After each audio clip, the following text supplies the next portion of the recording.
And welcome everyone to podcast number 16, Beethewellness podcast number 16. Adam and Vanessa Lambert here on a fabulous Sunday, fixing to talk about all your questions. All the things. Maybe two of your questions. There's a lot of really good questions this week. Yeah, there is a lot of good questions. And we love fielding out to you guys things that you want to learn about because you always have the best ideas and we can sort of funnel our information into the places that it's needed. So thanks for giving us all the great ideas this week. For sure. And actually, there's a ton of good answers. You know what I mean? Like, this is something that I think is sort of new this time around, is that you guys are asking these questions. Hey, I'd like to learn more about this. And the other bees are jumping in with their 2 cents, and they've, which is awesome. It's super cool. They're good sense. Yeah, no, I'm amazed how educated everyone is in the feed. And as time goes on, you just pick up, tidbits of information here and there, and you just really start to expand your base of knowledge on all this stuff. And you can see everyone really growing and the things that they're thinking about and the way that their minds are looking at the program as a whole. And it's really cool. It's cool to see everybody growing. It's definitely happening. Totally. And next thing you know, you guys are going to create your own program, and you're going to find some sort of app. And you'll be a guru, just like that. Yeah, just like that. We know these really cool guys, Ben and Marco, who can hook you up. Can totally help you out. No, but really, I mean, that's actually been a discussion for Adam, is at some point as this program grows, to be able to maybe have people run their own little programs within their communities and use the app as a medium for that. Or, like we said in the beginning, we're really not sure exactly how this will grow because it's still in its infancy, and it's going to be interesting to see how it branches off. But at some point, we would love to see that. We'd love to see these people that are in the program becoming their own coaches and becoming the people out in the world that are sprinkled everywhere to help their own communities be the wellness. Yeah. So, so we really appreciate everybody sinking in and learning this stuff with us. It's cool. Yeah. And it's, I quoted an Einstein thing a couple weeks ago, and I just ever since then, I keep thinking about it, and it's more and more accurate. And of course, without it written in front of me, I probably won't say it right. But the something like the larger the island of knowledge, the longer the shore of wonder. And I mean, it is so true. The more you know about this, the more there is to ponder. And every single one of these little things just, keeps adding up. And when you start crowdsourcing the information, so to speak, you just learn something new every day. Yeah, I agree. And, that's especially relevant with this month because we've been diving into our products and the ingredients in them. And we wanted to make sure early on that it wasn't to freak everybody out and make everyone feel like, oh my gosh, I can't do anything. I'm paralyzed because everything has chemicals or everything I do is bad for me. But more just to go, okay, here's one thing you could swap. Or, now that you know this, hey, maybe you don't even swap it for another 6 months or whatever. You use the rest of your bleach or you use whatever it is. And at some point when you're going to make the decision to repurchase it, you go, I could take 2 seconds and look at the ingredients and see if there's one of these things that is a red flag and choose another option. So, that once again, that's been a big focus for us this month, is just let's keep exploring these little avenues and these little places where we can dive a little deeper, not to be obsessive and stressful about it, but just to know, just expand our pool of knowledge. Totally. Yeah. And that's I think especially because this is something that I, find all the time, is that it's sort of like the Whole Foods problem, right? Like, you bought it at a Whole Foods, so it must be good, right. And there's this thought, a lot of times you're spending a tremendous amount of extra money to get what you think is an organic or, natural or some sort of better product, and you're not. You're just paying a bunch of extra money for the same stuff repackaged with, some hippies coconuts on it. Yeah, the coconuts, hippies and coconuts on it. Yeah, they'll get you every time. Yeah. Yeah, it's so true. And that's one of the things that, we've realized, and I think especially putting together the information about the cleaning products, it's like a lot of times you can just use baking soda, you can use really easy, simple things to clean the surfaces of your house. So it's like almost, you think about the consumerism thing, and that exists in that area of our lives too. Like, oh, you have to have this kind of cleaner in order to really get things clean. And it's like, or you could just use baking soda. Yeah, totally. Yeah. So it's actually been really eye-opening for me as well. And I'm the first one to admit, like, hey, I dye my hair purple. It's not from blackberries outside. Yeah. Like, clearly there's some chemicals seeping into my brain every month. You're saying that's not natural? Yeah. You're not a natural purple? Yeah, I've been wondering why I've got more and more weird this year, but particularly for women, because a lot of these things can have hormonal impacts. And we know that women in general are just a little bit more sensitive to these kind of things than men. And, because you're teetering on the edge of hormonal craziness anyway. All the time, you know what I mean? yeah. Like, there's so many moving parts. All it takes is one little thing. Like, just push you off your rocker a little bit more. But no, it's true. Like, a lot of these things are hormonally influencing. And, my mom had breast cancer, 5 years ago or whatever. And it was an estrogen based cancer. And she went to this facility in Santa Barbara called Isles. And one of the main things that they looked at were the products, all the things that she was putting on her skin, using in her hair, food products. Obviously she went pretty strict paleo and ketogenic at that time, but that was a huge part of it, and made a huge difference in the way that she looks at the things that she uses. And so just stuff to think about. Yeah, like somebody said, and I don't know that it's maybe quite so severe, but like if you wouldn't eat it, don't put it on your skin.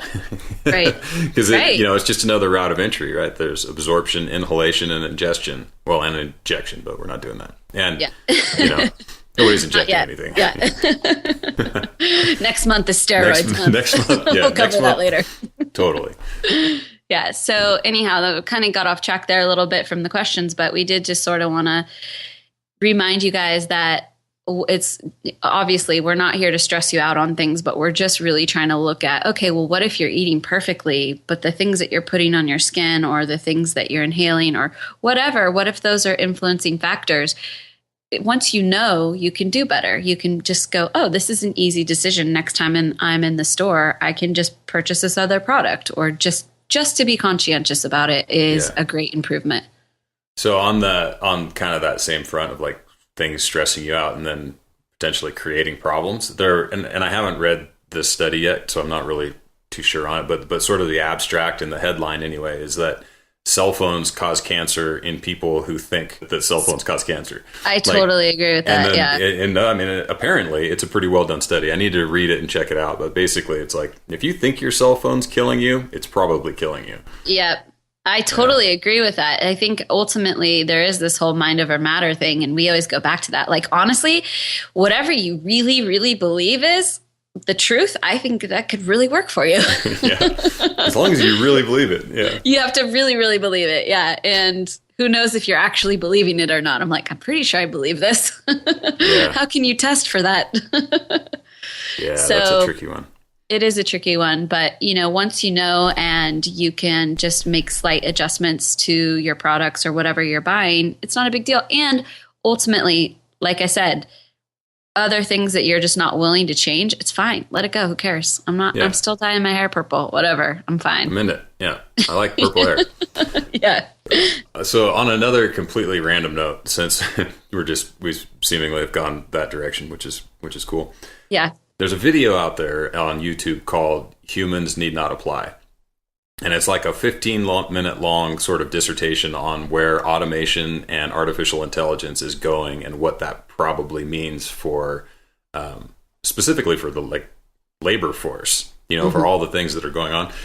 And that stuff's just wildly interesting to me. Like I follow the DARPA robotics programs and just I'm always interested in what's going on with that stuff. And it's starting to get kind of freaky, right? So there's like the cheetah, for instance, is this DARPA 4-legged robot that they've been working on for a long time, and it's supposed to be able to, like hike and carry stuff. And, it's designed sort of like a mule or whatever. Mm-hmm. Well, now all of this, they've got it sorted out. This thing runs like fast and jumps over stuff and can like figure out whether it should jump over an object or go around an object. I mean, it's almost just completely fully functional. Wow.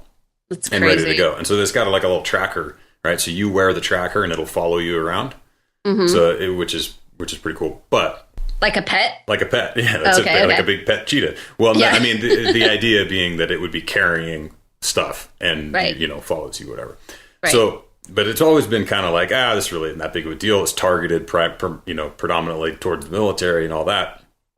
But I was just reading in Popular Science, and the DARPA just did another challenge for a bipedal robot. So like a humanoid robot designed specifically to carry out like rescue missions. So think like earthquake recovery and stuff like that, right? So and hazardous materials things. So if you get a big chemical plant with a massive leak, you can send these guys in and they can fix problems that normally you would have to suit up a human and send in to do. Wow. So these guys are like legitimately after my job is what it comes down to. And so they've created one called CHIMP, CHIMP. I mean, it's happening. Like it is here. I after watching this thing, my profession is it's doomed. Within my lifetime, humans will no longer be doing the vast majority of this work. Like guaranteed. Wow. It's pretty incredible. This thing cruises. I mean, it opens and closes doors and does. It's incredible. Anyway, you can YouTube DARPA CHIMP and check the thing out. Wow, that's interesting. I was thinking about how much in the course of my grandfather's lifetimes things changed because he was born in the early 1900s. And obviously he died when he was 90-something years old. So think about, there was horse and buggy, and then there was cars, and then there was TV, and there was a lot of things. But I think about the changes that are going to happen in the course of our lifetime. And I'm like, holy cow, we can't even...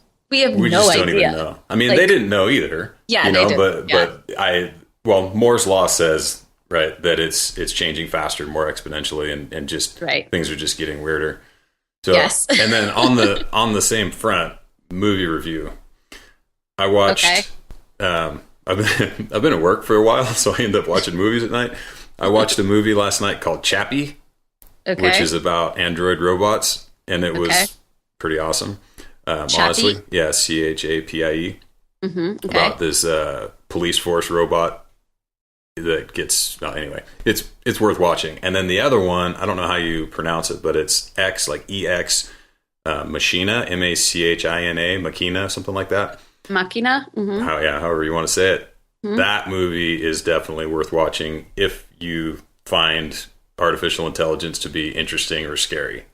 Yeah. Yeah, or both. Yeah. Anyway. Which I do. I find it fascinating, scary, and exciting. I'm like, it could be awesome or it could be terrible. Super terrible. It could be awesome or it could ruin our lives. Change our lives. Yeah. Well, it just depends, right? There's so many different versions of how it all could unfold. It could solve a lot of the Earth's problems, or artificial intelligence could decide it doesn't like human beings and kill us all. And just leave.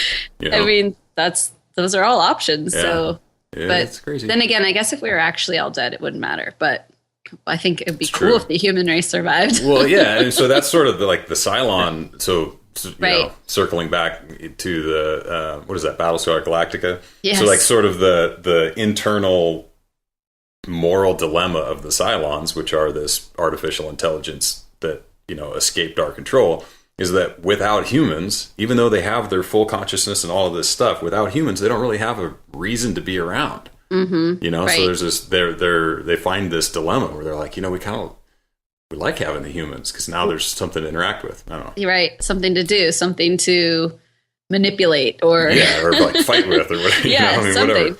But otherwise, this is just a really boring PG movie. And it goes on forever, right? Because there's not sentient. Well, not biological beings. Anyway. Right. Wow. So we went way all off the track. way. Really quick, too, just before we dive into the questions, I just want to wish some of our members a happy birthday today. There's actually three birthdays that we know of out there. Stuart Doyle. Also known as Primordial Stew. Yes, Primordial Stew. And Eiley Hartzell's out there. Mm-hmm. And, of course, everybody's favorite, Franco. Oh, yeah, it's his birthday. Yes, so... And Strahan, was that today or was that yesterday?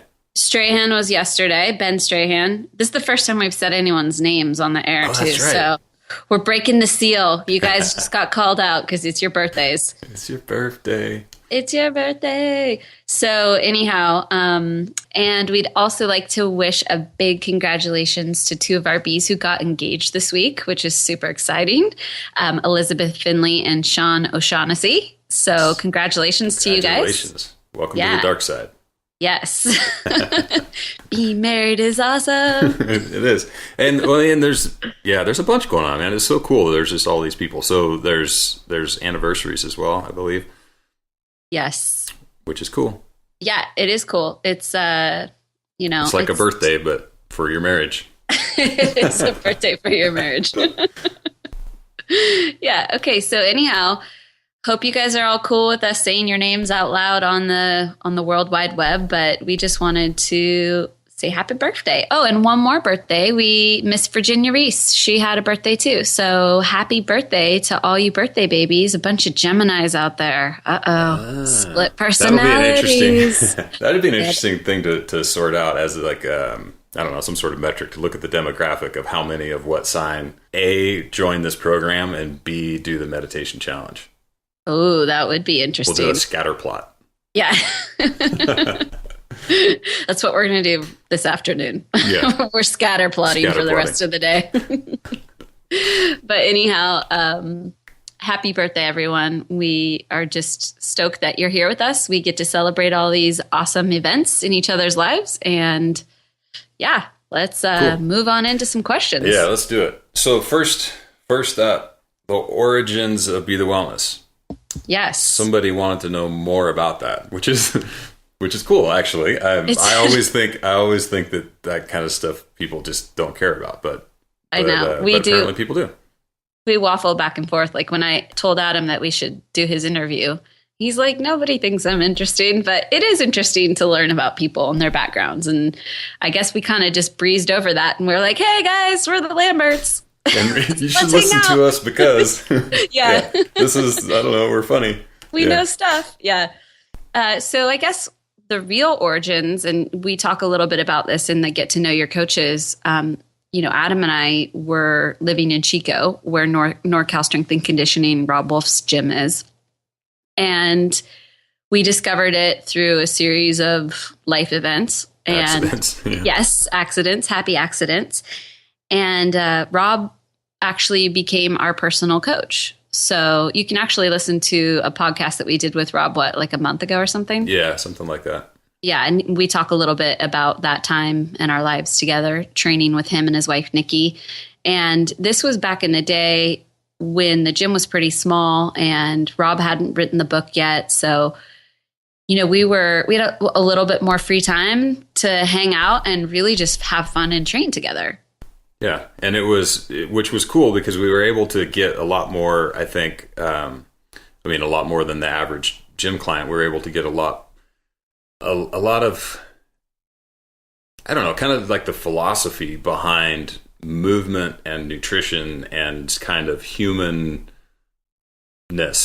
You know what I mean? As opposed to just going to a gym and training and going to a dietitian and getting a diet or reading a book or doing this kind of stuff. Like, the general atmosphere in that gym was just about sort of, exercising your humanness and doing all of those kind of things, which I think has, I know that for me, it really changed the way that I view this and has really sort of shaped the kind of the direction that I've taken my coaching and my personal training and all of this kind of stuff is like, no, look, you need to express your humanness in a way that meets whatever your athletic goals are. And that is probably the most important aspect. And that was a large departure from, the standard men's health, bodybuilding kind of stuff that I was doing prior to that.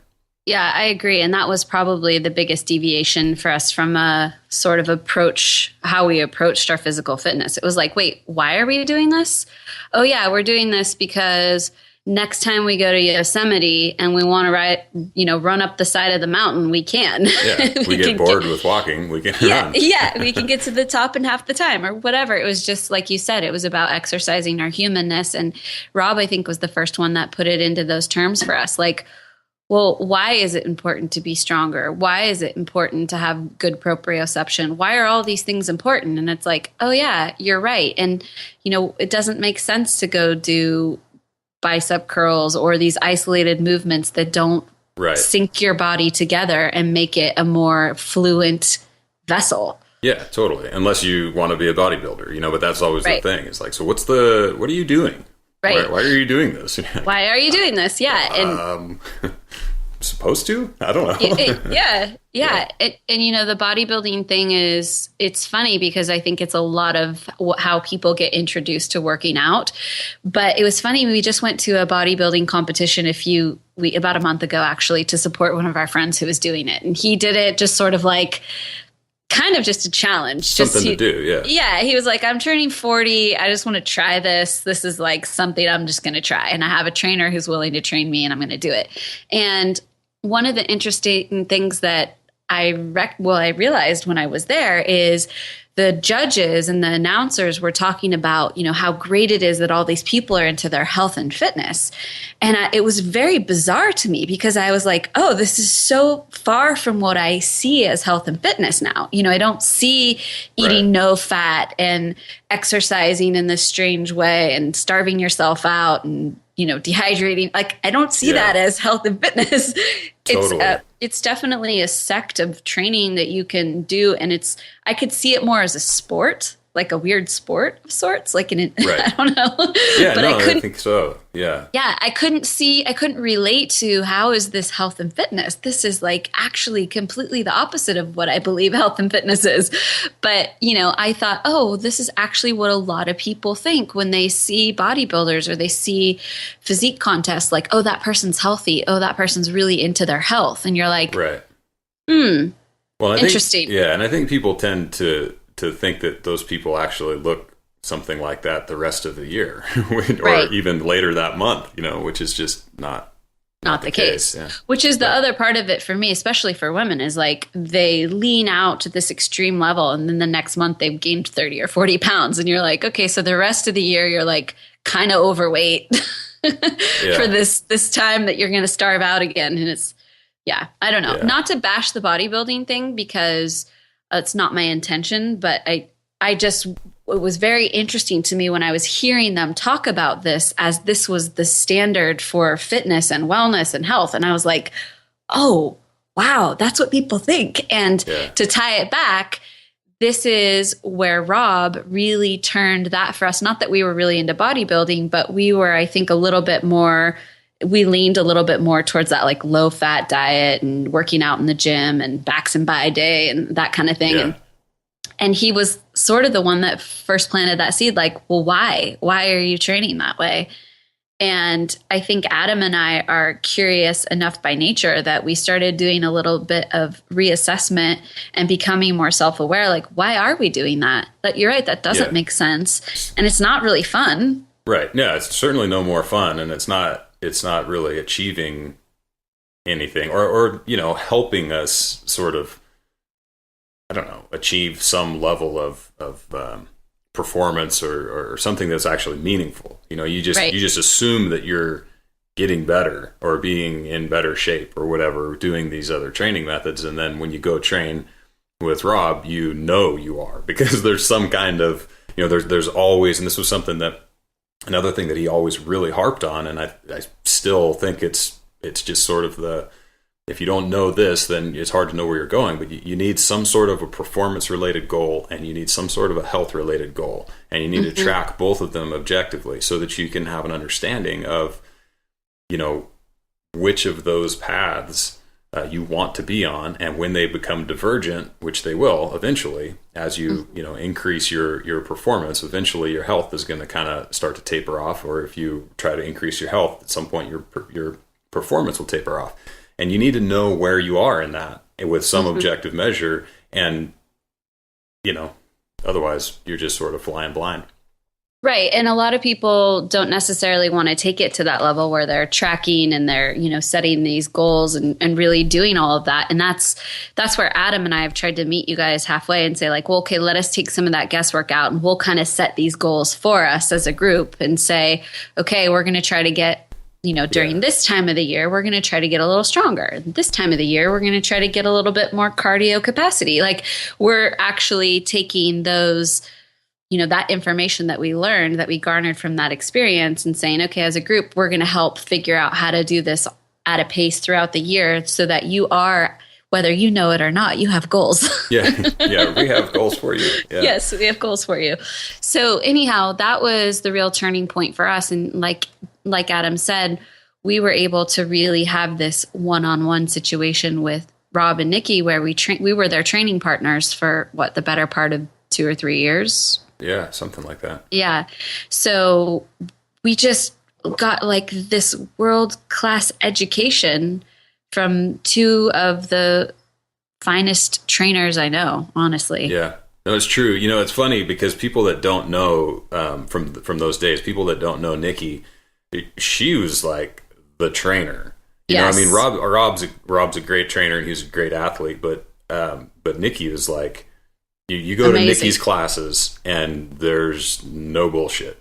Yes. I mean, it's like, this is exactly what you're doing. And I mean, she's an incredible coach. She's absolutely incredible coach. I learned more about group coaching from her than anyone, no doubt about it. So. Yeah, she has an incredible mind for thinking about movement and people and how to tie that together. And that's what I always remember thinking is, she had a great ability to zoom out and have ways to make things applicable to people. So yeah, anyhow, so we trained with them for a few years and then we did the CrossFit Games in what year? 2009? 2008? 2009. Yeah. I think Nikki competed in 2008 and then we competed in 2009. Right. I think. Yeah. Yeah. So 2008, I trained with Nikki for the games. It was my first year really doing CrossFit kind of stuff. So I trained with her, but didn't do the games, just, was her training partner. And then the next year was the first year that they had the qualifiers. Oh, the qualifiers. The qualifiers. So we did the qualifiers in 2009. And I think I got Katie DeLuca, who's Paleo Bug, who you guys have probably heard on the podcast. I think she got 11th and I got 12th. So we were like, I think it was 10th and 11th, right? Oh no, they took the top 10. They took the top 10. It was 11 and 12. Yeah. Yeah, we were 11 and 12. So we literally just missed qualifying. And honestly, that ended up being like the best possible thing because blessing. Yes, a huge blessing because then we had our team, which was amazing. Doing the games. Fun. Yeah, it was awesome. So it was Adam, myself, John Fregoso, who's Sarah Fregoso's husband from Everyday Paleo, Glenn Cordoza, and Katie Cordoza. So that was our team. And we just had the most amazing experience all training together for that event. So that was a ton of fun. And I'll tell you, when it comes to the experience level from a coaching perspective, because at that point we were sort of we were the high performers for the most part in our gym circle. And so getting to work with Rob on developing our training protocol specifically for that was an incredible experience to be sort of training at that high of a level and then watching it, unfold. Right. Come to fruition. Yeah. It's like most people, unless this is what you do for a living is, be an athletic trainer for some sort of professional sports team, you just don't get the opportunity to do that. 99% of the personal clients that coaches end up working with are predominantly women from mid 30s to early 70s. I mean, like that is just that's the demographic who A, can afford it, and B, has the wherewithal and doesn't have the ego that won't let them be trained by somebody. Right. Totally. And so it's a lot of fun training that demographic. I mean, it really is, because they just want to do work and, it's a good thing. But most people just don't get that opportunity to train athletes, and that was, that's just a great, I've learned so much, from that experience, and then taking that stuff and translating it into the work that I do with the fire department and training, quasi athletes. I mean, there's a lot of athletic ability in the fire service, but it's not, not the same. Yeah. It's not what you would, yeah, it's not ubiquitous, you know. Yeah, Yeah, right. not everybody's a calendar model. I know that's shocking, huh? Yeah. Sometimes people are super surprised. They'll say, it's weird. For the first time, I had interaction with the fire department, and it wasn't at all what I expected. Like, the guys were all fat, and I'm like, yeah, sorry. Stress is a real thing. Yeah. Yeah. So anyhow, then I guess after we did the games, which we took third in the games in 2009. And that's a whole nother story, but yes, we took third in the games, and then I think all of us were like, okay, we're never going to do that again. Yeah, we were all shot. We were done. Yeah, we were really done, and I don't think we've really CrossFit to that degree ever since. No, I trained a little bit. Like I competed again a couple times at the Firefighter Olympics, but I was really just kind of hoping that I could coast in with some level of I don't know, residual badassery, and I was wrong. I just fucking crushed doing, and what it really came down to, I just didn't have the mental or the desire to do it anymore. Yeah. And that's what happened. I think all of us as a group were like, I just don't want to suffer like this anymore. Yeah, for sure. And so the lesson in that, I think for us was this, it was a very poignant lesson in taking it too far. If what you're trying to do, if your goal is to have a long, healthy life, free of injury and largely free of preventable disease, you really have to know when you start clipping, when you start getting up into the red where you just can't maintain that, because, any program works if you're compliant to it. But if you're burned out, you're not going to be compliant to anything, and so, yeah, huge lesson. I mean, I think that really has driven a large part of our attitude about this program, getting enough work done, but getting enough rest, taking care of those, lesser talked about parts of your recovery process, like your the meditation practices, and taking care of these internal energy systems and stuff, so that you can actually recover and maintain, this positive outlook towards the training. Yeah, absolutely. And I think that we can truly say that this program is designed with your wellness, your health, like your true health and wellness in mind. And not that you can't have goals, sport specific or training specific or any of those kind of goals. But we really, really, when the path diverges from wellness to performance, we're definitely taking the road to wellness. So, and that's just, that's what we wanted to do in this world. We wanted to say, okay, how can we make a long lasting program that people can stay with for a long time without getting burned out? We keep it interesting, we keep it fun, but it's really about the path to wellness. And that's really where Be the Wellness, I think, was born. Yeah, no, it's true. I mean, that was certainly the goal. It's like, look, we need something that can keep people consistent and compliant to a program that we know will be sustainable in the long term. Right. And that was, and then also, I mean, the other part of it is this sort of force multiplier concept, right? Where we wanted to be able to reach more people. And you can, with our former methods of doing retreats and doing things like PrimalCon, where we get to, coach a couple hundred people at a time, or, 150 or something. And then personal coaching clients and all of that kind of stuff. You can really only get to so many people, because that's just how it works, And so we were looking for a way to increase our reach in developing a program that we think can be really beneficial for what we saw as an underserved crowd, which is those people who went paleo and did their 30 days, their 60 days, or whatever it is, and now are looking for how to keep going. Like, what's next, Because Absolutely. You can, it's one thing to read one book, and then go, okay, cool, I'm going to do the whole 30. And whole 30 is awesome. That's a great way to get into it. People see awesome results from that. A lot of times, bang, you get through your whole 30, and now what? Some people are just off and running, and they never need any more attention. Other people are so enthralled that they do a lot more digging, and they create their own path based on all their, subsequent research. but there's a large margin of people who don't know what to do. They need the support. Yes. They need the community support because they may not be getting it at home. They don't have time or wherewithal or the interest in diving in so deeply that they can do it for themselves. And they just need help, and it was like, well, let's be those people. Let's help those people.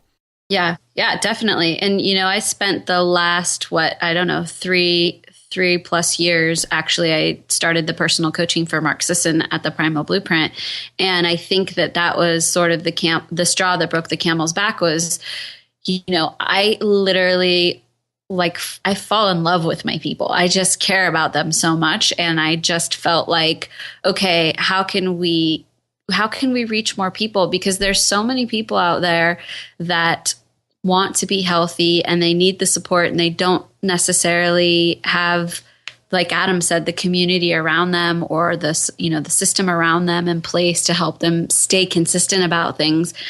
And I just really wanted a safe place for people to go. Like, where can people go where they feel safe? They don't feel like having a 6-pack is the number one goal, that actually being well and being kind and being caring and really embodying all those things that make a well person of body, mind, and spirit can share that energy together. And gosh, I would have never imagined how much that would have come to fruition because, boy, that intention was received loud and clear by you guys because you're there. It's awesome. Yeah, dude, it's totally awesome. And that's something that I think, again, just hearkening back to the NorCal days, is that it's something I didn't fully appreciate until I was in that experience. But the thing that made us as competitive as we were at CrossFit, and the thing that made us stick to it and be as sort of deep into that as we were, was the group. And at NorCal, it was such a tight-knit group. The community was incredible. And it's like the Vimify community that we, in Beethewellness is the only thing that has come close to that. And I think the only thing that's different is that we don't physically see each other every day. Yeah. If we physically got to train together, I think we'd reach that next level of community. And it's so powerful in keeping people engaged and keeping people happy and healthy and sane. It's like it takes a village. And being engaged is not just being engaged with Beethewellness, because we know that being engaged with a community keeps you engaged with yourself, with your own journey, because it's really easy, especially if you don't have support, to get off track and just feel like, nobody's into this, and a year or two goes by and your health's diminished, and, the goals and the priorities that you'd set for yourself 2 years ago are long gone, and you're 2 years into a bigger hole. And we just thought, how can we keep people engaged with themselves, with the journey, with feeling like I want to be well and I can be well? And that's what it's all about. It's really about that energy. Yeah. Yeah. Yep. So anyhow. Yeah. So that was kind of that was our intention, right? So we had this concept of how do we take this program that that we've been developing for the last 10 or so years, sort of, not necessarily on purpose, but just out of, on accident. Yeah. creating this concept. Yeah. And then how do we take it out there, and get it to more people? And I've been working with a different company, with an app that we were actually, because I actually have almost exact parallel universe thing that happens at work. So I'm managing this massive wellness program, the development of this massive wellness program. And there's a lot of parallels, but one of the companies that we were looking at going with for an app-based delivery system, we started looking into for what became Beethewellness. And we're like literally at the point of deciding whether we wanted to spend the money to onboard and go this route and start taking this stuff out there. And like the week that we were trying to make a decision, Marco emailed Vanessa, and like he sort of did the I don't know, what do you call that? The email snipe. He was just so like, oh, Primal Blueprint. I bet it's Vanessa at primalblueprint.com. Yeah, and totally. And targeted her and got her and Yeah, and well, the funny thing is, I got random emails. He knew we were the coaches for Primal Blueprint, and he saw us on the Primal Cons and was kind of like, these people would be a good fit for Vimify. And the funny thing is, I would get emails solicitations on a regular basis because that's just kind of how it goes with Primal Blueprint. It's a big funnel, and there's a lot of people, and there's a lot of things going on, a lot of moving parts, and so you get those kind of emails a lot. And I told Marco that it was so funny because I opened up this email and it was kind of a vanilla email, said, "Hey guys, I really love what you're doing over at Primal Blueprint. We'd love to talk to you. Would you be open to having lunch with us?" And it was, it really didn't give any indication of what they were doing, or it really didn't say much about what their product was. And I swear to God, the email just popped up off the screen and was like, "Take this meeting." And I had no idea why this email of all the emails just jumped off the page to me. But I said to Adam, I think we should take this meeting with these guys. He's like, "What do they do?" I'm like, "I have no idea, but I just really feel like we should go." And we met Ben and Marco, and we were like, "Oh, yeah. This is why we showed up." Yeah, exactly. Like, this is exactly what we're trying to do. Yeah. It was literally like, the universe just went, "Here you go. Here's a present." Yeah, here's an awesome present. And I think, so like having the experience that we had with the other software company was hugely helpful because, if you don't know what you don't know, you don't know. And so having had this experience, like, okay, here's the functionality of this, here's how we can use it, here's how it delivers this stuff. I'm like, yeah, that's cool. And then when we saw what was at the time a very basic level of what you're getting now, it's like, oh man, this is way better, in so many ways for specifically what we're trying to do, right? Which is this community-based, challenge thing. Type series. Yeah, exactly. Whatever we're doing here. Based. Yeah. What is this thing we're doing? Healthy community that we're fostering. Yeah. So, and not to mention, we just adore Ben and Marco. They are just really awesome guys. And it was like a very cohesive working relationship right from the beginning. So we basically, it took us about 6 months to really figure out how to start the process.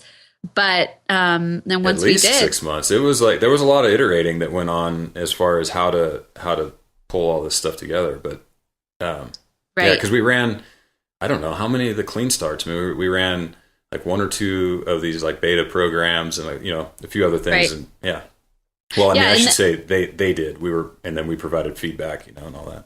Right, and then we got Mark on board because Mark is a great friend and someone we respect and admire and love. And he, we said, "Hey, you should check this out for Primal Blueprint too, because this is perfect for the 21-day transformation." So we got him onboarded with Ben and Marco, and it just all of a sudden was like, bam, here's the thing. There we go. Yeah. And now we're 16 podcasts deep. Yes. So that is the making of Beethewellness. And, hopefully that wasn't too deep of an explanation, but that's how it all began. That's pretty much the story. And then actually, so from a programming perspective, I don't know if people wonder this or not, but we have the way this thing was written is, I mean, we've written an entire year of this cyclical flow of things and the way that we want to put it all together, from the strength and conditioning and the topics and the sort of focuses of every month and all of this kind of stuff. So we've written that a while ago. Right. And so we have this sort of thing, and the hope was that we would have it all just sort of done and be able to roll out the entire year. But what we found is that we're learning so much on a monthly basis about how to communicate in this environment and what seems to be the most effective at establishing goals and keeping people engaged and doing all of that kind of stuff, that we've sort of been rewriting everything.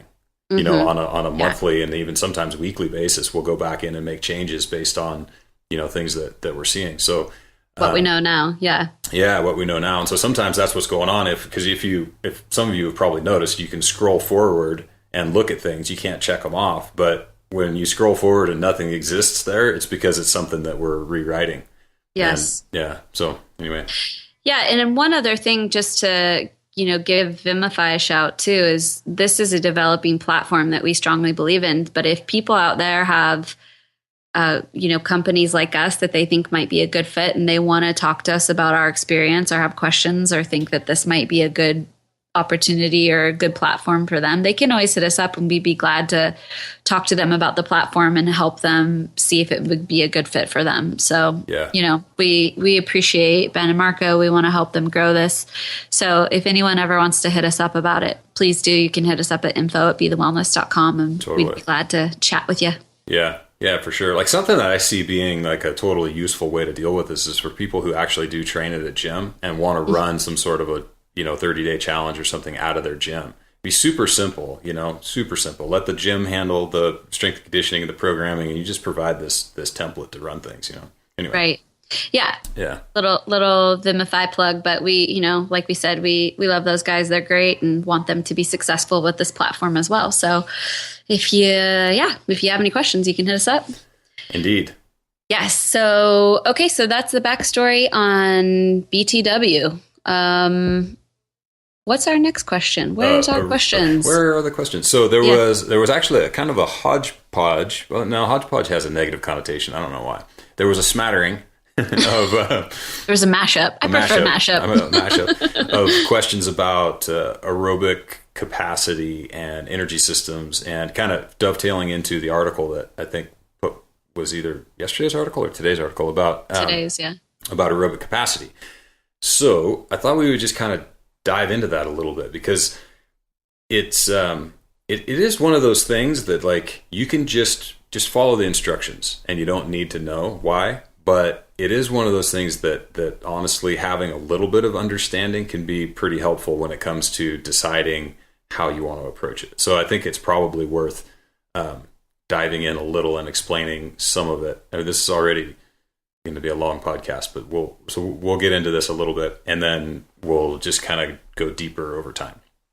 Yes. If that makes sense. Cool. So it makes sense. Okay. So I'm going to be doing a lot of that. Does it make sense? Because that back and forth between Purple and I seems to make a big difference when it comes to I try to listen. I try to listen as if I'm hearing it for the first time and then try to figure out where there's holes and say, wait. Yeah. Clarifying questions. Yeah. Totally. Yeah. Well, and then I'm completely, I'm fallible. Like I swap words around and stuff, it's like, no, that means the exact opposite. So anyway, okay. So getting in there, that's not what I said. Why would I say that? That's wrong. But that's just what happens. That is your favorite thing. I'm like, wait. That's exactly the opposite. No. Okay. Yeah, anyway. Whoops. Yeah, you're right. So anyway. Some thought dyslexia. Something like that. Yeah. Okay. So let's talk about energy systems. And when I say energy systems, what I mean is how your body is providing energy at the cellular level. And there's really only one form of energy, and that's ATP, or adenosine triphosphate. And but how we make ATP, there are several ways of doing that at the cellular level. And really what it comes down to is the fuel substrate. So what is it that we're turning into ATP for the cells to burn? And then how quickly can we produce it? And then how long can we produce it based on the various substrates? And it's to me, it's a wildly fascinating thing, because the cellular metabolism, as we're learning more and more, is tied to everything. I mean, so there's like, that's Seyfried's entire book, on the origins of cancer as a metabolic disease, right? And this is exactly what they're talking about. The metabolic energy production that can go haywire at the mitochondria level and turn something into a cancer cell, right? So this is a very fundamental and important topic, for a lot of reasons. But specifically talking about strength and conditioning, we kind of have specifically talking about cellular metabolism, we have two different ways that we make ATP. One is aerobic and the other is anaerobic. So aerobic meaning that you're using oxygen, right, as part of the process, and the other anaerobic meaning that you're not using oxygen as part of the process. More specifically, there are actually three systems. So there's alactic anaerobic and lactic anaerobic. And so alactic meaning that without lactate anaerobic, and lactic meaning with lactate anaerobic, and then aerobic. And those are sort of the three systems that we're going to talk about moving forward. So in anaerobic ATP production, right, does that make sense? Yep, it makes sense. I'm with you. Yep. You're with me. Okay. You're good. So in anaerobic ATP production, the only fuel that we can burn is glucose and phosphocreatine. So and phosphocreatine system is kind of an interesting system, but it's one of the fuel substrates that we can use. That's what we're using. Phosphocreatine is what we're using in alactic anaerobic. So this is movements like your 1 rep max clean and jerk. Right, this is knockout punch power. It's something that lasts somewhere between 0 and 10 seconds tops, and it produces an incredible amount of energy, and it reloads really quickly. But it's only good for a few, So right. like you can only do this for a little while, and then it starts to peter out because it's dependent on intracellular levels of creatine. Right. And so this is why people who are taking creatine as a supplement, this is what they're trying to do, is increase their intracellular levels of creatine so that their phosphocreatine system can recharge faster. Right. And this is why you do things like 1 rep max, so that you can increase the system as well. Right. So you can kind of tap into that and make sure that you're using that system as well. Right. Yeah, totally. So you're training that system, and it's yes. Short answer, yes. That's that is the goal. You need to get in there to where you're tapping those things. So that's the phosphocreatine system. The other part of that, which is this lactic anaerobic, is predominantly a glucose burner. So this is once you've exceeded that 10-second range or so, now you're into the point where you're still anaerobic, meaning that you're working hard enough that you cannot keep up from an oxygen consumption perspective, or you're asking your body for enough power that it can't produce that much ATP aerobically. Now you're burning glucose. And where you're getting that glucose from, for the most part, is stored muscle glycogen. And you'll get some circulating in the system, but the vast majority is coming from stored muscle glycogen. So this is like that, anywhere from 10 seconds out to 30 to, people actually say it's 60 to 90 seconds, but in reality, and I'll talk a little bit more about this later, it's closer to 30, right in there, of continuous, incredibly high output. That's sort of where you're going in there. Right. So that's lactic anaerobic. And the reason they call it lactic anaerobic is because part of that energy system is actually producing lactate. And there's a massive misunderstanding about lactic acid and lactate and what's going on there. But you're in that energy pathway when you're feeling your muscles burn. Like when you get to that burning, whoa, man, this is really gnarly. That's where you're operating in. Now, where the confusion comes in is that people believe that burning sensation comes from lactic acid. And so they try to do things to not produce lactic acid, which is not the way it works. So contraindicated, right? that's just not how it works. So there's a scientist named Brooks who sort of discovered that lactate is actually produced as a recyclable fuel substrate in the glucose metabolism at the cellular level. So your body's producing lactate as a way to bolster ATP production and help with the recycling of ATP in the Krebs cycle. So it basically, what it comes down to is your body's like, man, we're working really hard in this particular range, and we need to kick in a few other processes in order to continue to fuel this. So where the burning comes from is this pesky additional hydrogen ion that comes along with it, and so that creates this scenario where that burning sensation actually has to do with how well your body is able to pH buffer your system, as opposed to, so pH buffering meaning it's going through and basifying your system, right? So the additional hydrogen ion acidifies it. The body needs to buffer it and bring it back to a normal pH to maintain homeostasis. So, that's what's going on there. Got it? Yes. So yes. That's why it's hot. That's why it's hot. Well, that's why your legs burn, but it doesn't really matter, right? Right. It's one of the important things to understand about the energy balance is that the body's central desire to maintain homeostasis occurs at this level as well. So the body wants to balance ATP production with ATP use. And so if you think of it like a teeter-totter, right, or a seesaw, the more ATP use that's happening, the more the body produces. And the steeper the angle of that teeter-totter, meaning, the farther behind your body gets on ATP production, the more stressful that is on the body at the cellular level. So, and remember that, allostasis is this concept that your body adapts by adapting to stressors, right? So allostasis is the correction. So you have a stressor, it pushes you off the highway. Allostasis brings you back on the highway. So the larger the adaptation, or I'm sorry, the larger the disparity in energy production, the larger the adaptation.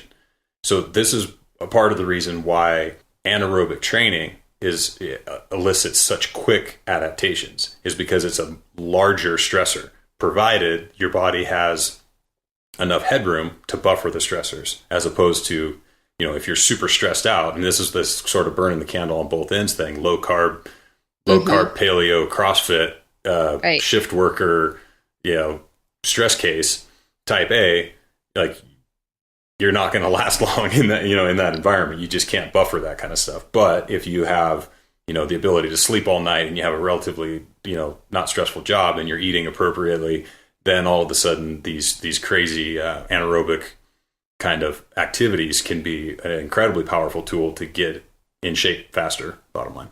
Right. And when we're talking about anaerobic, we're talking about sprints and high intensity interval training, that kind of stuff. Yeah, and we'll talk a little bit more about that too, because that's something that people get kind of confused on. But yes, the short things you can't breathe while you're doing. Right. Yeah. Just so folks out there know, like, that, just they can connect that with the description. Yeah, totally. But it also includes weight training, though. Sure. Right. Yeah. So anything that you have to elicit, a lot of energy in a short amount of time, basically. Yeah, totally. Okay. That's the jam. Got it. Okay. That's anaerobic ATP production. We're talking glucose, phosphocreatine, creates lactate, hydrogen ions make you sore, blah. Right. So aerobic ATP production, just like it sounds, requires you to use oxygen, which is cool. But what that does is it's a multi-step process, right? So the process of the Krebs cycle for anaerobic ATP production is very short, but it's not very efficient. There's a lot of waste products that are created. The aerobic process takes a lot longer, but it's much more efficient, using oxygen to help oxidize this stuff. So the aerobic ATP production, you can use free fatty acids. So this is how you're burning, body fat, essentially. You can use glucose. You can use amino acids, usually in the form of like glutamate or glutamine, both. But this is also this propensity to utilize amino acids is also where long distance aerobic training can be catabolic, meaning it's going to strip out muscle protein, right? Sure. So that's part of the reason that works. So the ATP, aerobic ATP production is cool because it can use multiple different substrates, and your body can do it basically forever. This is how you're alive right now, is your aerobic system. I think this is what's happening. Right. And this is why it's so important to be metabolically flexible, right? Well, yeah. I mean, you want to be able to balance. You mean as far as like burning, like having the ability to burn fat? Yes, exactly. Yeah. So, okay. So being metabolically flexible allows your system to access body fat to power aerobic activity. Yeah. Yeah. So it's not necessarily that you're changing the propensity of your mitochondria to burn one over the other. It's just that there's things, lifestyle related things, that won't allow you to mobilize fat to use for fuel. And we can talk a little bit about that when we talk about insulin.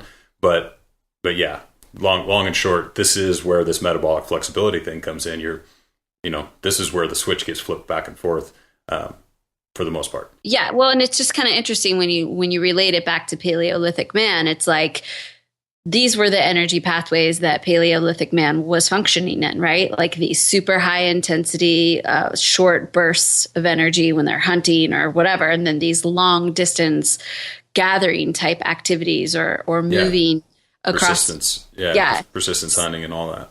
Yes. It's just interesting to relate it back to why these systems are so important and why it's so important to be able to tap into both and understand how to use each of them. Right. Well, and I think it helps to understand sort of what they're there for. Right. Right. So, and this is something that I think is another important point to make, is that there's this difference between aerobic endurance and aerobic capacity. And that's kind of what I was alluding to in the article, is that aerobic endurance is what you're doing on a daily basis. Like you can breathe until you die, but that's not a very high aerobic capacity. It's an incredibly long endurance, but it's not a very high capacity. And so what we're trying to do is increase that capacity so that I can stay aerobic at a higher and higher level of work output. And there's a few reasons, I mean, even beyond just athletic performance, that's a good idea. They have to do with just, left-sided heart health and all that kind of stuff. But for the most part, understanding that this anaerobic energy system, which is in the professional strength and conditioning world, is often called the anaerobic reserve, because you once you get into that range, you've tapped into a finite fuel source, which is stored muscle glycogen, stored liver glycogen, and circulating blood glucose, right? When you're in the aerobic capacity, you have all your body fat, plus all of your liver glycogen, plus some of your muscle glycogen, plus all of your muscle mass to burn, and keep going, right? Mm-hmm. So if you look at it from that perspective, where it's this anaerobic reserve, and you tie it back to cavemen, right? So they're out cruising around, or not even cavemen, but I mean, some sort of hunter-gatherer. They're out cruising on a daily basis, and they're doing their thing. The better aerobic conditioning that they're in, the higher their aerobic capacity, the less often they tap into that anaerobic reserve. Right. Right. Mm-hmm. And the threshold goes up. Yeah, that threshold goes up. Right. And that is what that's what gets you the faster recovery rates. Right. Mm-hmm. So that's what enables you to work really hard and then recover quickly, is when you have that high aerobic capacity.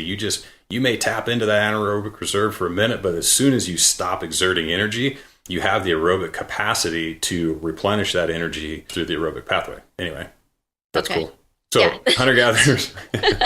Sorry, a little distracted there for a second by a noisy dog who won't shut up. So circling back, I think aerobic, fat, glucose, amino acids, moderate pace, but you can kind of do it forever, right? That's the concept. Got it. Okay, so the common misconception is that you're either in you're one energy pathway or the other. So you're either aerobic or you're anaerobic. But the truth is that they're both always engaged to some degree.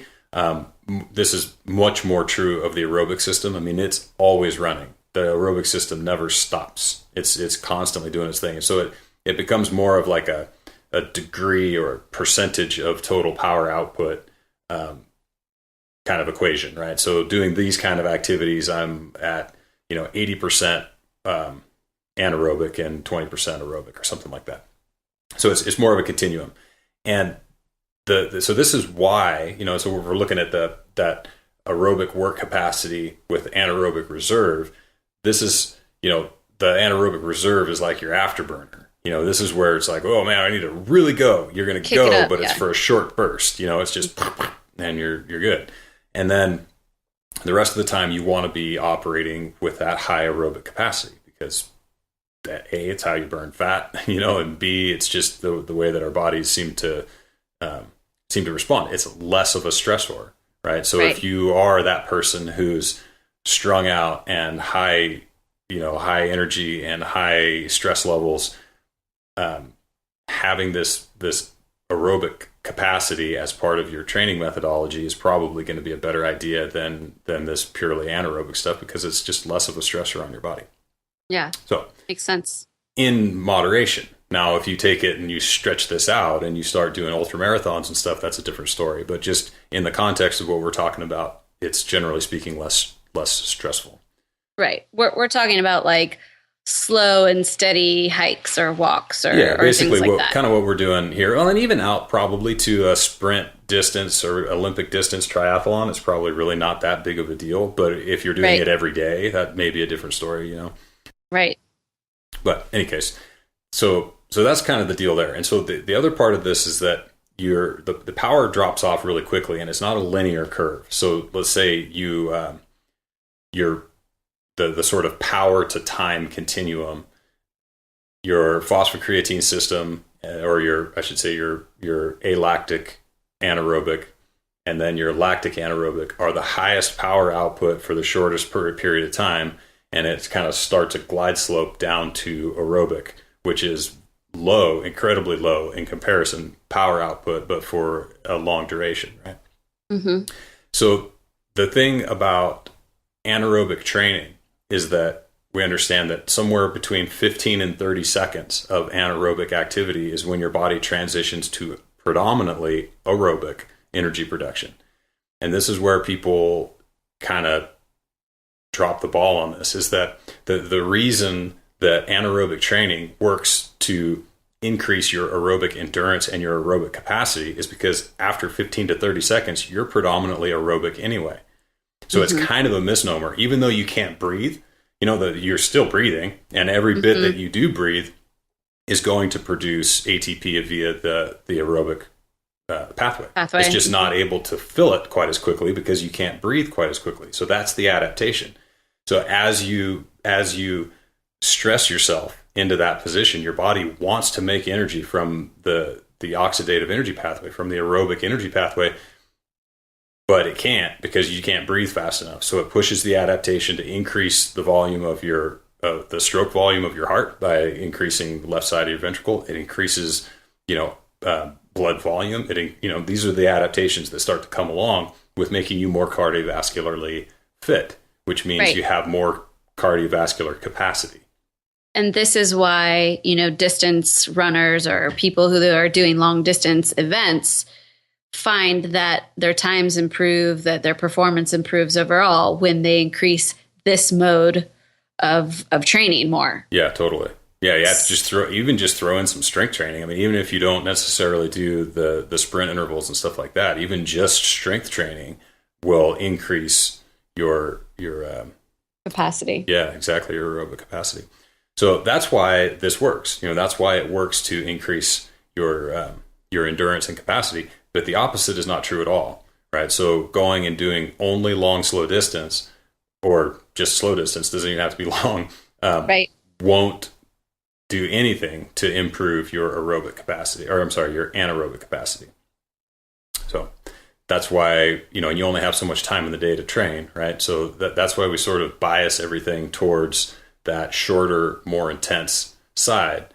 Now, the one thing that aerobic, like that sort of purely long, slow distance stuff, and this is why we have those cardiac output days in there and the weighted walks and the tempo intervals, is because it is very important to exercise that oxidative pathway out to a certain extent, because what it does is once you go and go and go and go, you'll start to increase mitochondrial density, meaning that you'll actually end up with more mitochondria per capita, so to speak, and which means that you'll be better able to produce energy both aerobically and anaerobically, because the bottom line is that's just the little cellular generator. The more you have, the more efficient you're going to be. So you still need to hit that long, slow distance component every now and then to do it long enough to create that stressor that the body says, you know what, even at the aerobic rate that we're at right now, which is well below what our total capacity is, we would be way more efficient if we had more generators. Right. Yeah.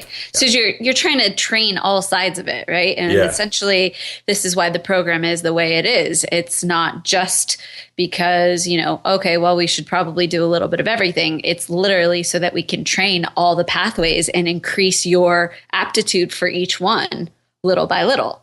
Yep, totally.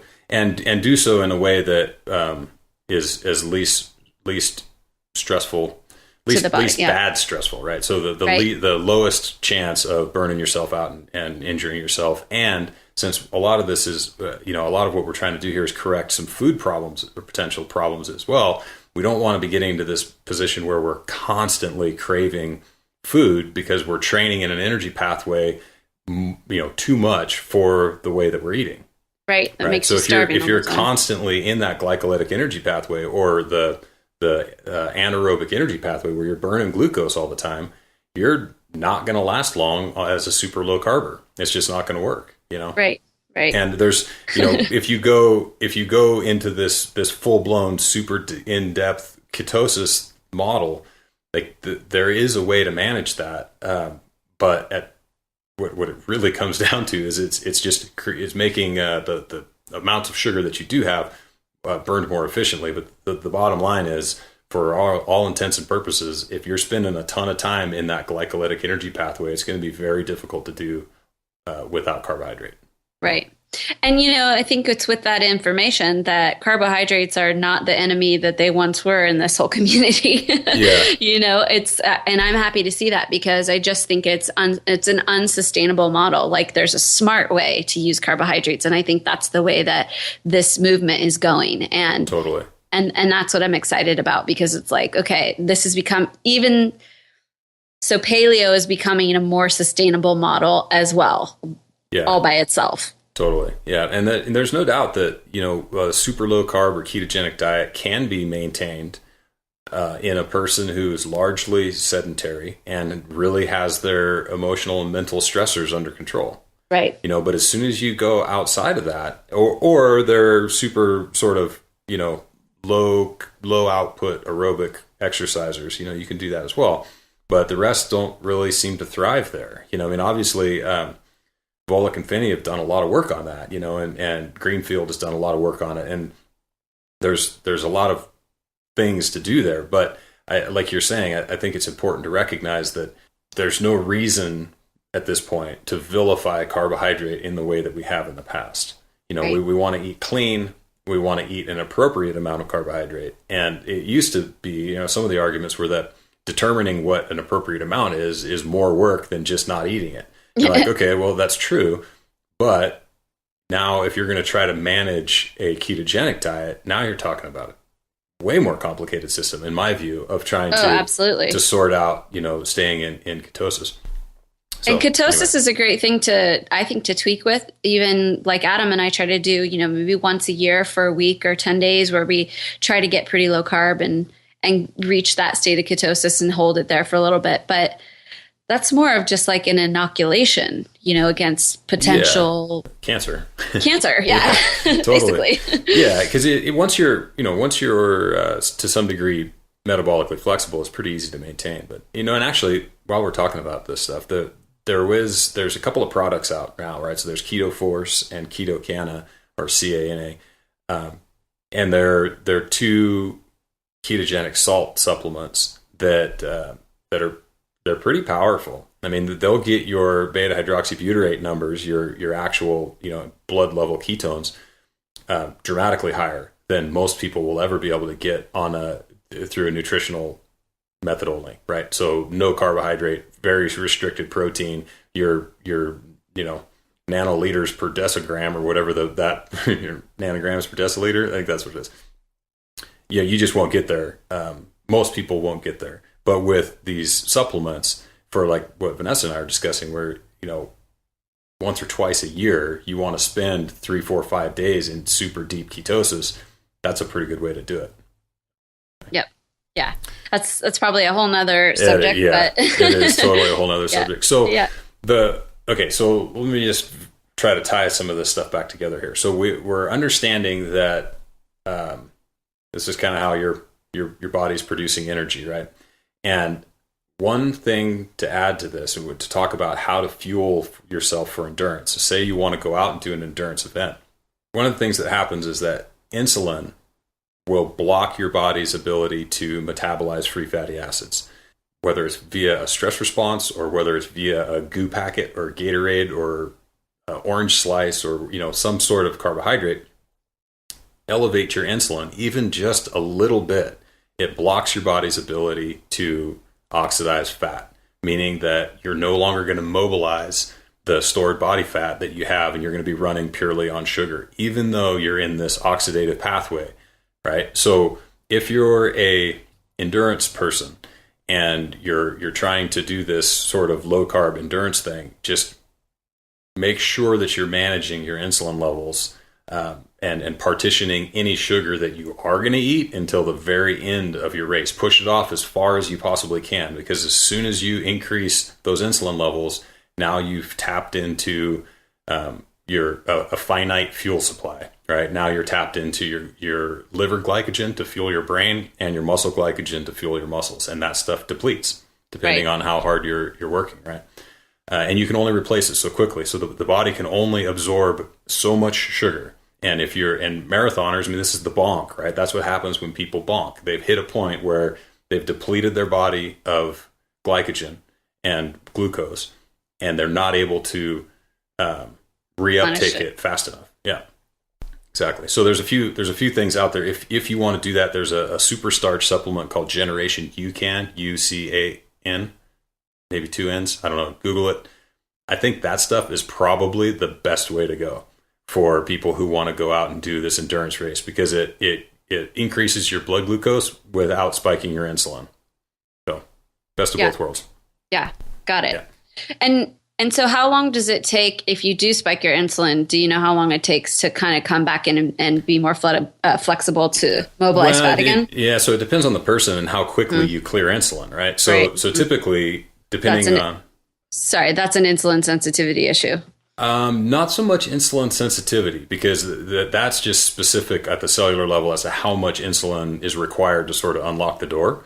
Okay. Insulin clearing is a different mechanism, and I'm frankly not super sure how exactly that works, but your body starts to pull it back out and recycle it back into the liver. And so that can take longer for some people, and I think that there's probably a correlation there between people who are insulin resistant and high or like chronically elevated circulating insulin. Like those things probably go hand in hand, but in the absence of carbohydrate, I'm not sure that it still exists. So, but sort of a rule of thumb, if you think about insulin sort of trails your blood sugar by 30, 40 minutes, sometimes an hour. Right? So when you eat something and then your blood sugar goes up, then insulin comes up behind it. And then as your blood sugar drops because the insulin's doing its job, then eventually insulin drops off behind it. And if you get that curve going, that's kind of where you can get a carb coma, right? So you had the carbs and now your insulin levels came up and dropped your blood sugar, but the insulin levels don't fall as fast as the blood sugar does. So you hit a point where your blood sugar goes back to relative zero, wherever that was in the middle, usually somewhere around 80 or so. And then, but the insulin's still a little bit elevated. So it drops your blood sugar below relative zero, which makes you feel hypoglycemic and hungry and all those things. So that's right. That cycle, right? And anyway, you can probably figure somewhere between an hour and 3 hours, for your insulin levels to come back down to normal or to a level where you could start mobilizing fat again. So really the best case scenario for someone who wants to do any kind of distance training or any kind of long distance activity is to be as metabolically flexible and be able to mobilize fat for as long as possible, right? Yeah, totally. And have your aerobic capacity as high as possible so that you don't tap into that anaerobic reserve too soon. So this is pretty much like the exact opposite of what people have coached forever. Their idea was that you just load yourself up with so much carbohydrate and hopefully fill those glycogen stores as full as possible, that you could run off that as long as possible. And then you would just keep spiking it throughout the race with the goo and all of the kind of different things that runners use. Or cyclists I think are a big one in this. But that's true. And obviously it works. I mean, there's, we're still not at a point where you're seeing ketogenic athletes beating out, glycogen athletes. That still isn't necessarily happening, probably because there's just fewer of them training. But from a health perspective, there's there's no doubt that what you just described is a better way to do it. Right. Well, it's kind of like the bodybuilder method of keeping your blood sugar stable is that you have 6 meals a day that are all, somewhat high carb. It's that same model, right? So it's just a totally different way of looking at things and then ultimately deciding, wait, what are my goals and why am I doing this compared to how is it affecting my health? Yeah, exactly. And does my 5K time matter that much? Well, 5K is not even long enough really for this to be a problem, but is my whatever time as important to me as insulin sensitivity and all that kind of stuff, So Right. And so I think this is, because a lot of people have like as a bucket list item, like I want to run a marathon in my life. Right. And it's like, okay, well, if you want to do that, that's cool. Just know that this is the situation. And then, decide whether or not you want to just do that one time as a bucket list item, or as if you want to keep the madness going and be really having to tinker with this stuff all the time, because it's just not conducive to what our body maybe naturally wants to do. And it's where, once again, that path between health and sport and performance deviate. Yeah, totally. And I think that you really hit the nail on the head, because tinkering is really what it is. It is certainly possible to do these things in a healthier manner than what is sort of the conventional wisdom. But it does require a fair bit of tinkering. And that, it just may not be in the cards for you. So. Yeah. And I know, we have a client that's actually someone who does a lot of distance training, but she actually, I'm going to correct myself. She doesn't do a lot of distance training. She is able to train the way we do and then just go out and hit races and do stuff because she's got the capacity for it. Right. And, that's another thing. A lot of people are doing just that. They're not training that much anymore. They're just going out and doing the events. Yeah, exactly. Training less, training sustainably. And then once you have it, and it really follows this more professional sort of strength and conditioning model of, develop capacity and then, develop skill, then develop the strength, and then develop the skill during the strength, like movement fidelity, so to speak, and then develop the capacity. And what you find is that once you've sort of built that foundation of strength and movement fidelity, that the capacity comes pretty easily because everything's so efficient, Right. So, actually, Brian McKenzie's book, Power, Speed, Endurance, is a pretty good book. It's very heavy CrossFit oriented, but it really has a lot of good information in it. It's a good read. Yeah, absolutely. Well, he was kind of the first one in the CrossFit scene to sort of bring all this information to light, or at least organize it in a way that was applicable to athletes that were starting to train this way. Totally. Totes. Okay. I think that's probably good, huh? So there's different pathways to train in, and you're going to train in both of them on this program. And typically, we're going to try to maximize the return on investment for each pathway so that we are maximizing your health. Yeah, totally. And that's the goal. Yeah. Okay. So actually, maybe I can just talk about the specific examples, right? So, so these 20-second sprint intervals, those are obviously alactic transitioning into lactic anaerobic, right? That's what we're doing there. The strength training and the giant sets, also lactic anaerobic. With, I would say, in the giant sets, you're probably starting to get towards that 50-50 of aerobic and anaerobic, depending on how that goes. The circuits, largely lactic aerobic. The AMRAP, completely lactic aerobic. So, and then as once you're 10 minutes in, obviously you're producing probably 50 to 60% from aerobic power, but that's still what we would consider it. And then tempo intervals, the concept behind tempo intervals is to push your aerobic capacity up to that anaerobic type of threshold and then bring it back down. And the goal there is twofold. One, it's really helpful for recovery. So it's helping because we got to remember our lymphatic system is what's responsible for clearing all of the waste from muscle damage, right? And the lymphatic system doesn't have a pump. It uses muscular contraction to pump the system and gravity. So running tempo intervals is a really, really good way to increase recovery by clearing that lymphatic system. So there's that part of the tempo intervals. The other part is this transition from low, sub aerobics, 55% or so below, ramp your heart rate up, but not too high, keep it there for just a little bit, and then let it recover. And that's really what we're trying to accomplish there. So it's really in the aerobic.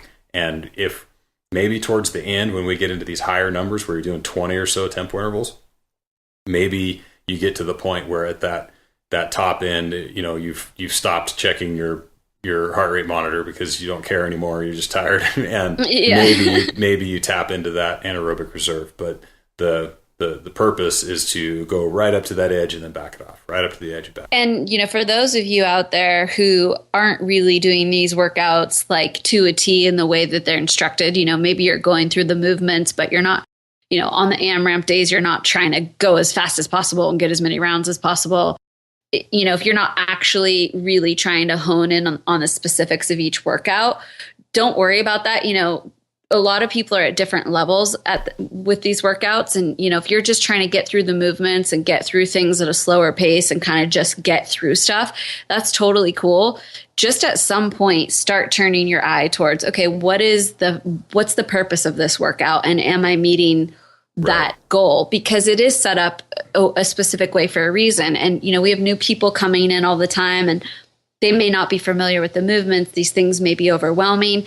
And just so in your thought process, it's cool. Just take it easy. You can even do half the workout.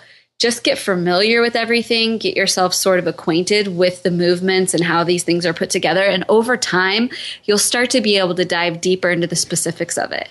Yeah. So don't stress. Totally. Don't stress at all. Don't stress. Yeah.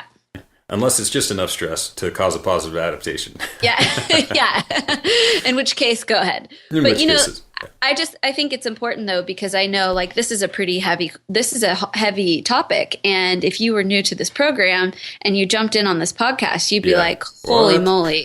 I am nowhere near this level of thinking about my workouts. Or I don't want to be. Or I don't want to be, yeah, which is also cool. And then really that's what this is all about. You can just follow the program and you don't ever have to think about this stuff. Yeah. But for those of you who are you're tweaking your workouts to sort of meet your schedule or your ability or your whatever arsenal of tools you have, that's fine. Just know at some point, hey, maybe this month I'll start to look a little bit closer at the intent of each workout and see if I can start to hone in on capturing the intent in each time. Yeah. And that's actually something that I'm working on writing for the programming for the rest of the year, is capturing some sort of intent statement for each of the workouts that's a little bit more specific than what's in there now. But part of the reason that I just kind of explain how to do the stuff right now is that there's only so much that people want to absorb at any given time. And if you start explaining the intent of a workout, but then say you're a person who doesn't think they're going to be able to meet that intent, then it's not motivating to do it. Right. So I'm really trying to come up with a way of describing the intent without off-putting people. So we'll see. Let me know how it goes. Yeah, it's a balancing act for us for sure, because we don't want to say so much that we overwhelm people who maybe are new to the program or are not aren't adapted to these kind of movements or anything. And we also want to give people who do want it that little bit of extra information. So totally. That's what we just keep on trying to achieve, is the perfect balance. Yeah.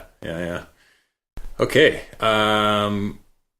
This is turning into quite a long podcast. This is a podcast. Do we even want to attack anything else, or do we? I think actually we should call it at that today. Yeah, I think so. And maybe we'll dive into some more of your questions and comments again next week. Thanks for all the great questions for us for us to mull over and explain over the next couple of weeks. And we're coming up on week 3. Yeah. Ooh, man, just like that. Yeah. Wait, no, we're starting week 2. Oh, tomorrow starts week 2. Yeah. Which is really I'm really having a hard time. I swear on Friday looked at the calendar and I was like, wait, it's Friday? I thought it was Tuesday. For real. But that's not a new situation for you. No, I know. What day is it? I know. What day is it? I know what the number day is. Like it's day 8. But I don't know what day of the week that correlates with necessarily. Right. Well, actually, today's day 7, though, right? Isn't it? Yeah. I don't. Yes. Yeah, today's 7. Okay. Okay, so awesome. I don't know that either.